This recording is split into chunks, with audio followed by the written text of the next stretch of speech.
what I learned as a journalist and as a woman coming through the ranks of the workforce has served me well every step of the way.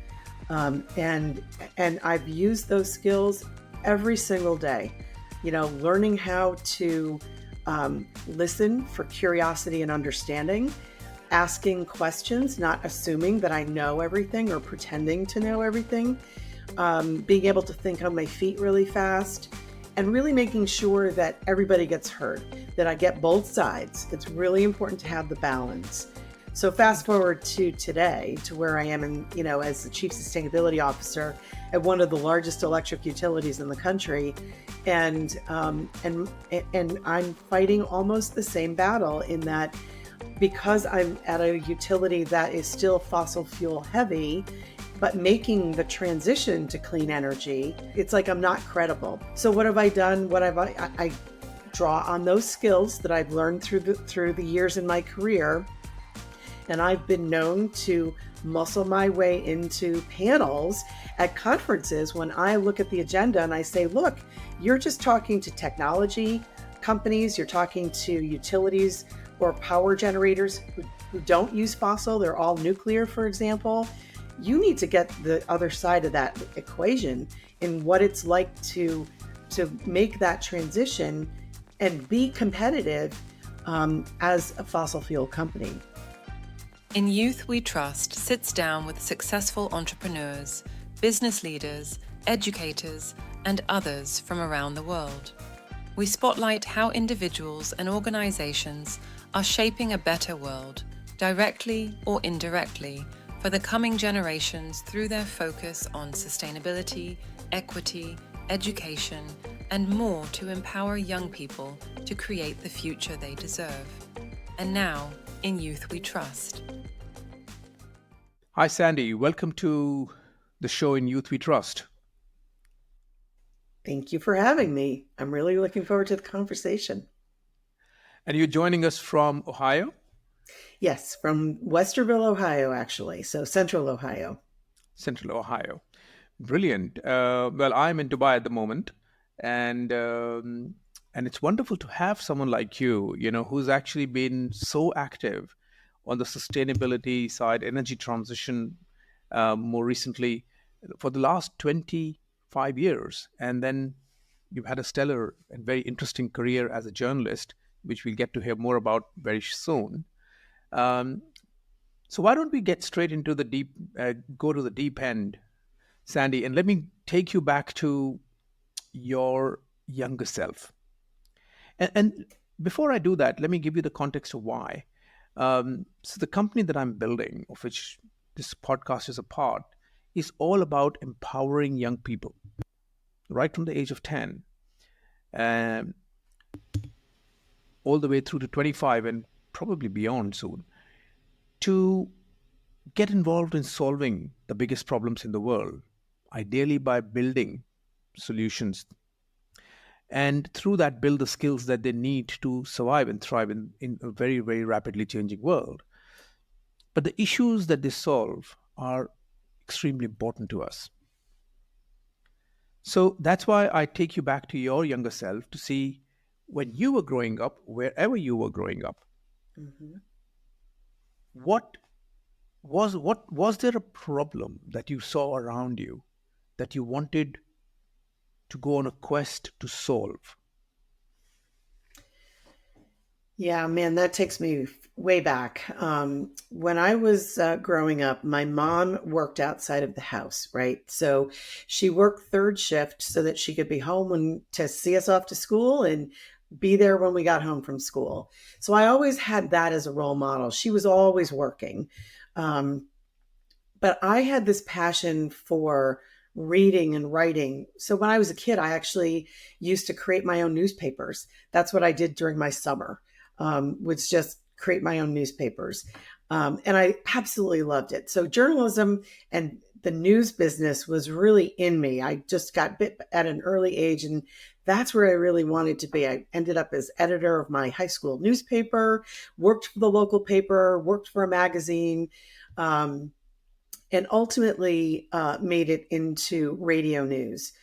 But what what really inspired me on this path and the to understand the environment at that time in the late 70s, mid to late 1970s. This is when the Equal Rights Amendment was very much in the forefront of this country. We were in the Cold War, still coming out of Vietnam. It was a really interesting time to be in this country, and the equality piece and how women were treated or not treated was something that was, I couldn't put my finger on it at that time, but it bothered me.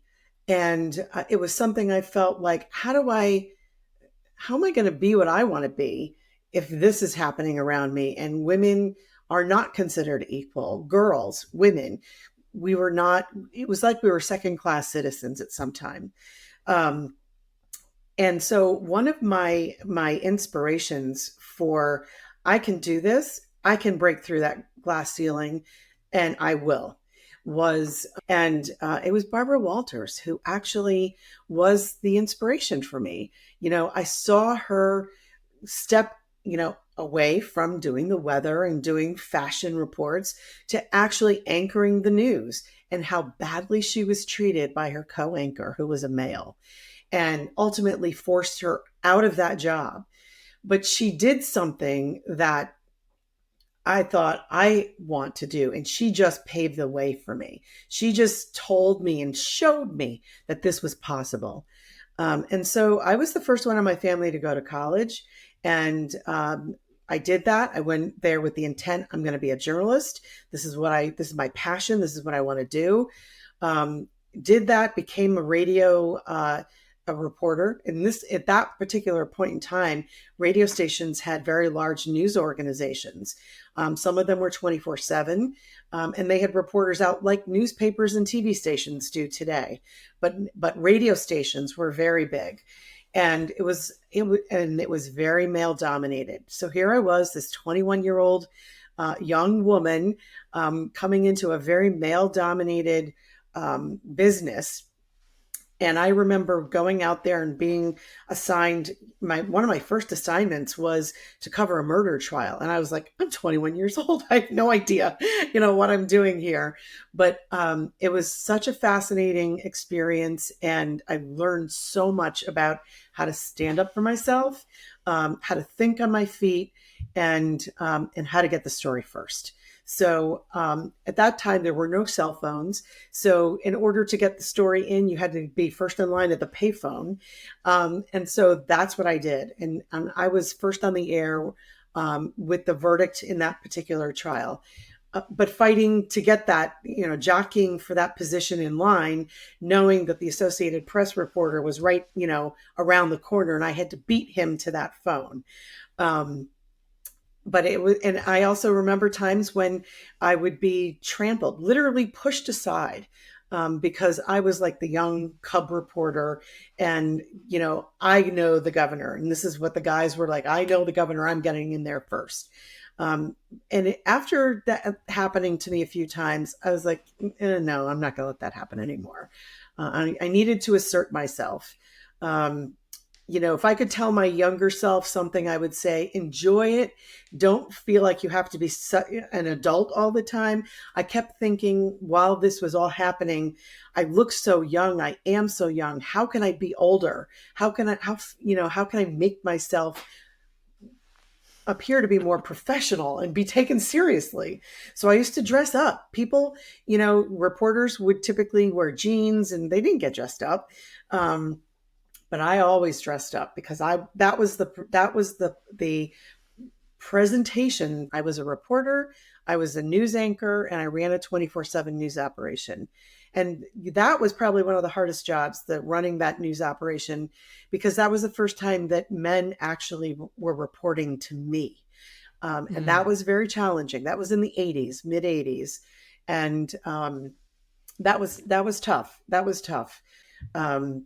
But at the time I had a young baby at home, and to go to a bigger market would have meant getting on a train. I would have never seen him, so I decided not to do that and made the leap into public relations, ultimately into communications, and in the last 18 years, sustainability. And that path has been perfect. What I learned as a journalist and and and as a woman coming through the ranks of the workforce has served me well every step of the way. And I've used those skills every single day.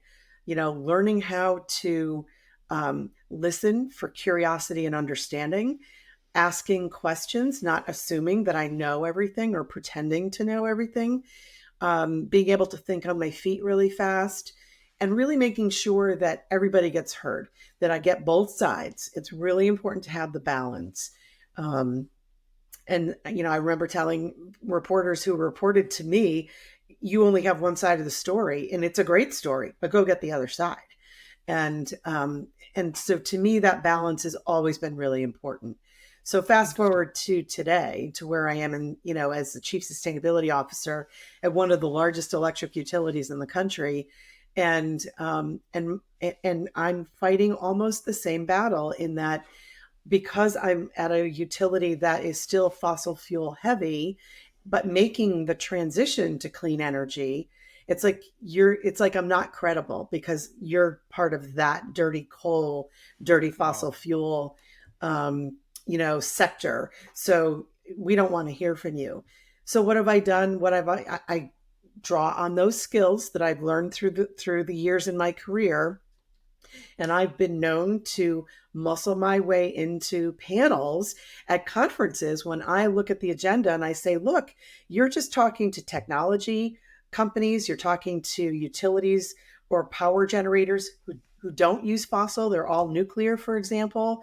You need to get the other side of that equation, in what it's like to make that transition and be competitive as a fossil fuel company, because Yeah. that's where the opportunities are. No, no, this is so we'll come to your what you're doing at the present, but I think the linkage that you've established, I mean, there's a number of things that I want to pick on.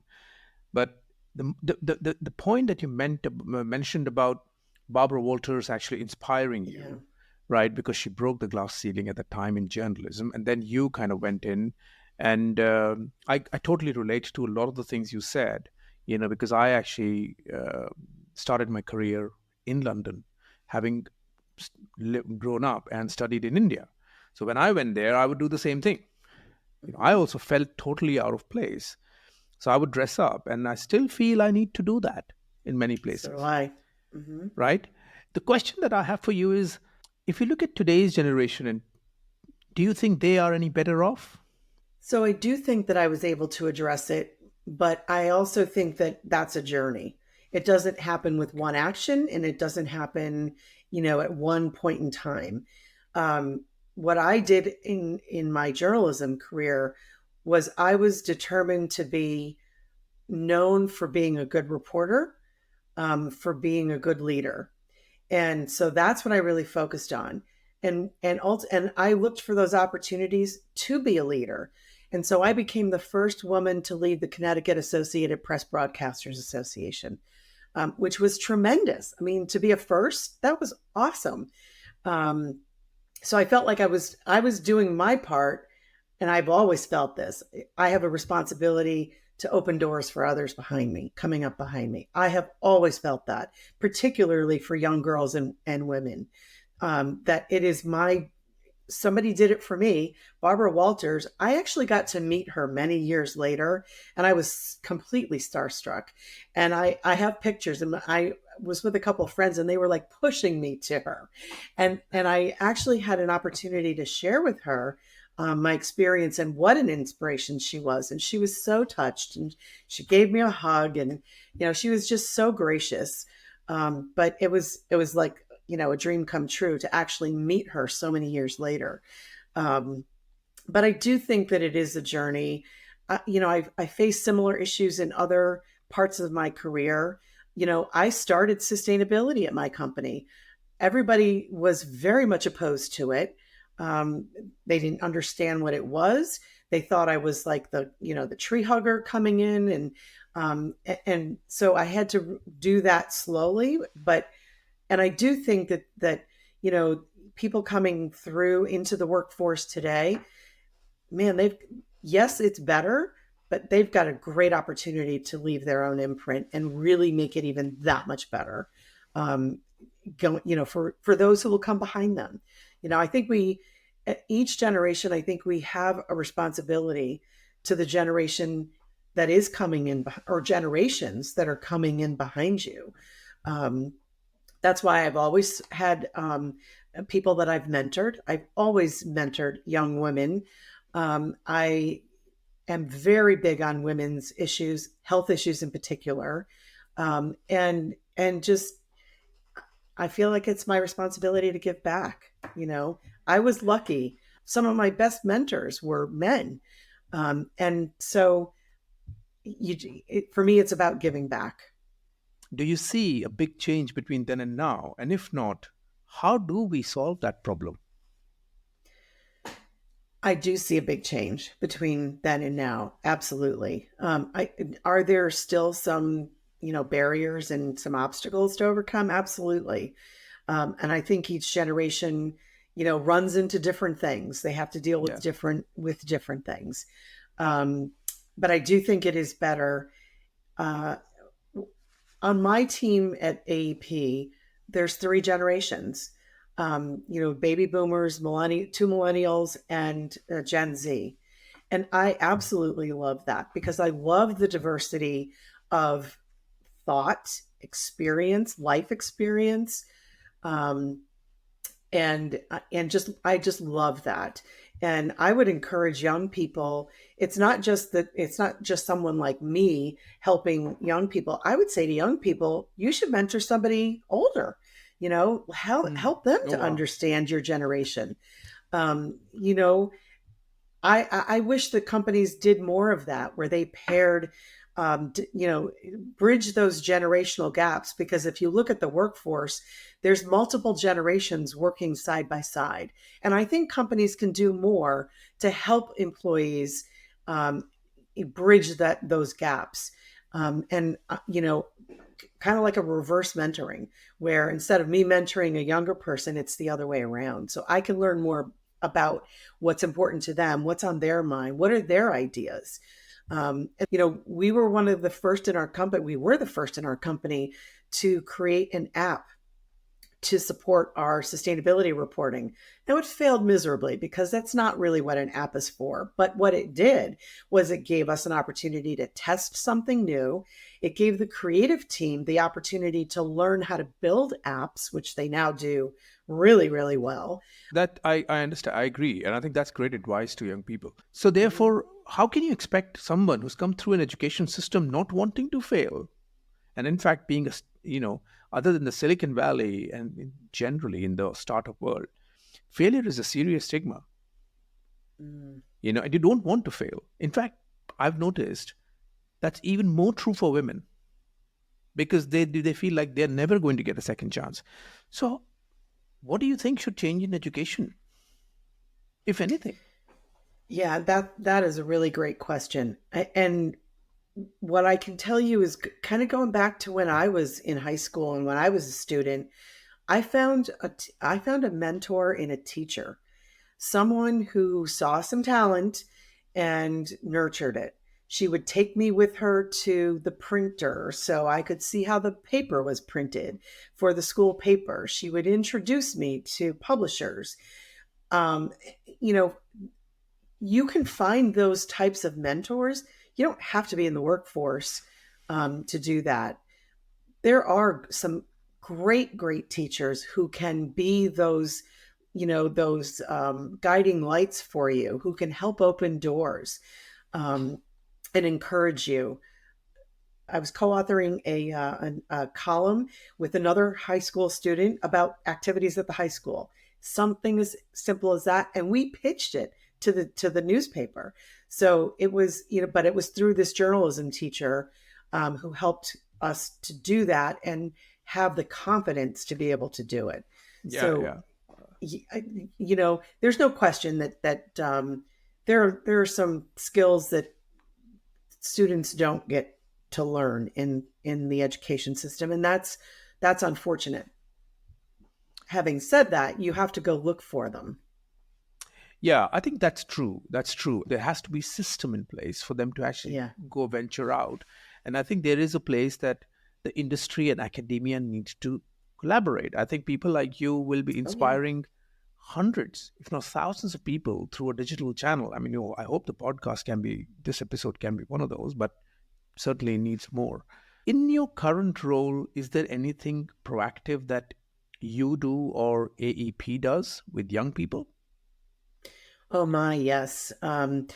We have internships and apprenticeships, and they're not just for college students or students in technical roles.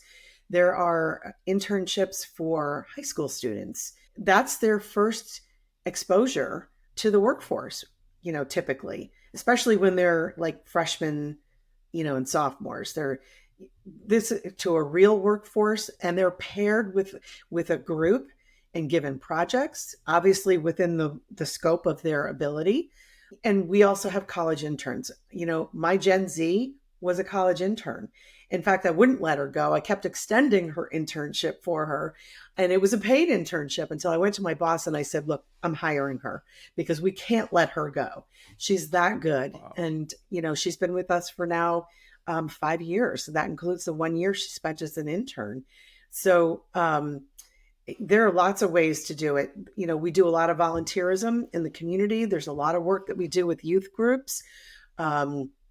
And in underrepresented and underprivileged as well, not just those who are in private schools or in colleges or mainstream, but really trying to get at the whole community, and not just a segment of it. But yeah, there's a lot that Brilliant. we do. Now let me transition on to your, what you're doing today. You Mhm. briefly mentioned you are the Chief Sustainability Officer, and it's been a journey over the last 18 years. It's a difficult topic, isn't it? Sustainability. This week, we've heard that the surface temperatures or the sea surface temperatures have been, 2 degrees higher or the hottest ever uh, for 10 consecutive months. Now, this comes up as some kind of a random news note, which, unless you're really into sustainability, you don't actually pick up on. And so the point I'm trying to make is you're the first person I've met who's able to marry journalism with sustainability. And the biggest problem I see, Sandy, is that we are not able to make the message as simple as what Martin Luther King did, right? I have a dream. Now, Mhm. this simple sentence changed everything. And I think that's the simplicity of messaging that we need in sustainability, not that we should prevent the world from, Right. surpassing the 1.5-degree threshold. People don't understand that. So That's true. how are you bridging that, and what would you say to people who are trying to bridge it?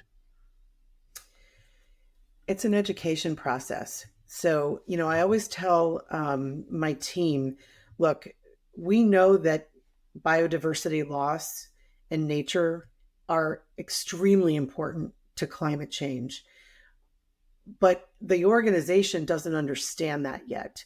And because people need to understand the what is this, and then why, and then how. And so our job initially is what? About 10 years ago, when I was writing one of our sustainability reports, we were one of the pioneers of integrated reporting. We were the first in our industry to do that, which is really to connect the dots between financial and non-financial reporting. And I came to our executive management team and the governance committee of our board, and I tried to sell to them that instead of calling this our environmental section, we should call it natural capital. They could not wrap their heads around it because when they think of capital, they think about capex and they think financial. Mhm. And I could not, for the life of me at that point in time, sell them on natural capital. Now, fast forward to 2024, we're in a very different place. We are seeing what you talked about, the ocean temperature. Look what's happening to the coral reefs. It's frightening what's happening. The heat dome that we saw here in the United States for 3 months over the south and southwest part of the country, people died from that. The severe weather is increasing in frequency and severity.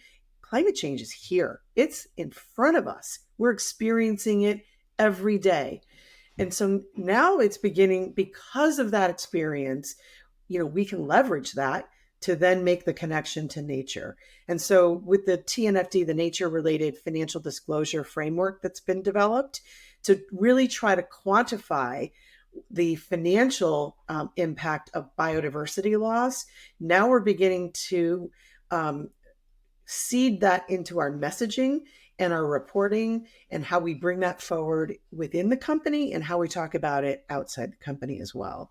I remember when I first pitched the idea of a sustainability report, and right out of the gate, let's just add it, let's put it together with the annual report to shareholders. And if looks could have killed, the daggers from the CFO would have just, it was just, there was no way I was messing with the annual report. But just 3 years later, the annual report went away, and all we had was the sustainability report, because that's what investors wanted. And so, you just have to keep at it. Perseverance. I would say perseverance is so incredibly important, and patience.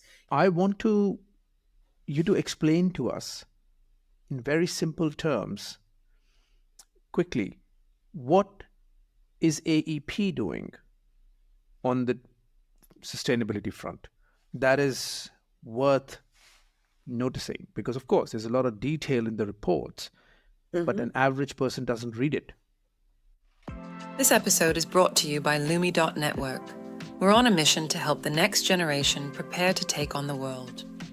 Our AI-augmented platform runs quests that help 10 to 25-year-olds shape their future by developing AI, entrepreneurship, and design thinking skills to solve the most pressing business and social issues. If you or your organization wants to impact the next generation positively, we'd love to talk to you. To learn more, visit Lumi.network. You are someone. Right. I would say the biggest thing is the work we're doing around climate change and the energy transition. It's been underway for more than a decade. We've retired so much coal-fired generation in the last 10, 12 years. And it's a slow transition because you have to maintain reliability of the power grid. But I think that's our biggest impact, is being able to modernize the grid, where when it was originally built, it was a one-way flow of power and information. Today, it's a two-way flow. So we've got to invest in the grid to make that possible so that we can use it in different ways that we never did before. It's like imagining the future and doing it as you're going, right? That's what's so exciting about this industry and the energy transition. You're basically shaping the future.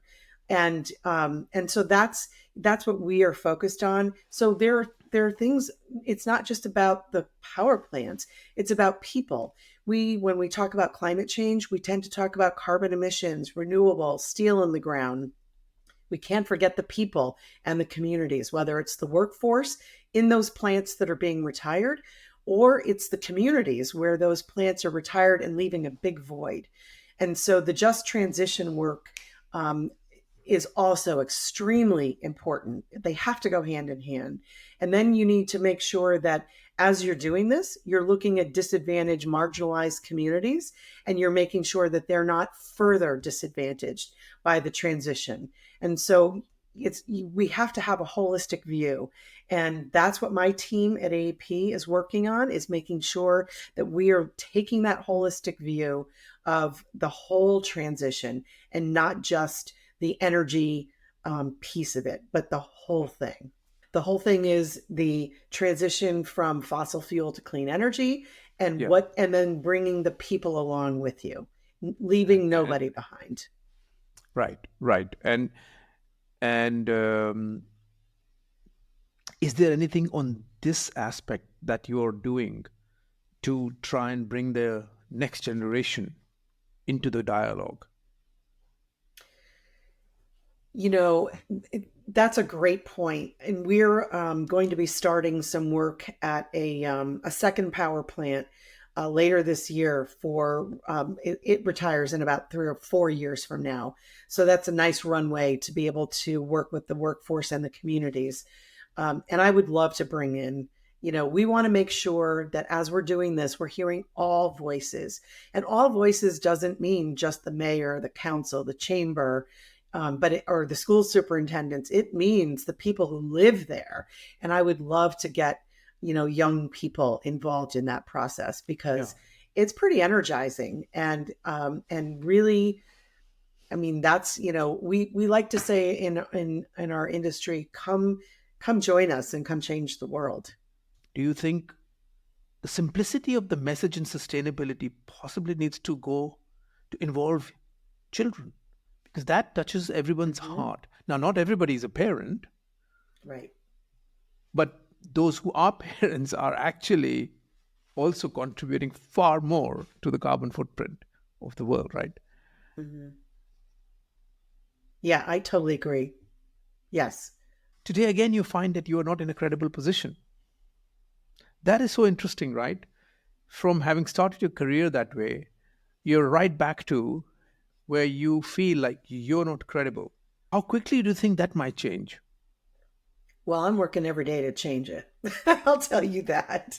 That's why I am not afraid to ask the tough questions, push my way through, and help people take their blinders off. That's why, I end up on panels at conferences as the only, one representing the fossil fuel industry, because I Mm. feel that it's so important. And if I can make that happen and I can bring that voice to the table, I think that that's really important. So, yes, sometimes it feels like it's still an uphill battle, but it is it's worth it every day. It's worth it.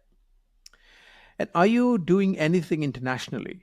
We are really based in the US, so we don't have operations or businesses. Obviously, our supply chain is global, but other than that, no, we're very we're US centric and based. We cover portions of 11 states in the country, so it's a pretty big It's footprint pretty big, and yeah. it's very diverse. Mm. We go from coal country in West Virginia to oil and gas in Texas, Louisiana, and Oklahoma, and everything in between, and lots of renewables in those states as well too. So, in many of those states. I just have one last question for you, Mhm. which is if I fast forward to 2040, what would your prediction be? Where do you think we as humanity would be at that time? I would hope that we have done a lot more to address climate change, from the physical risk associated with that. And when we think about physical risk, we should make sure we're also thinking about the impacts to people. Um, I really hope that we have a much cleaner energy economy. That EVs are, and all the infrastructure to support it are there, so that we are doing right by the planet. Right? I mean, I know that sounds like a lofty goal, but I do believe that we are pushing and have exceeded in some cases planetary boundaries, and we need to get that in order, or we won't survive.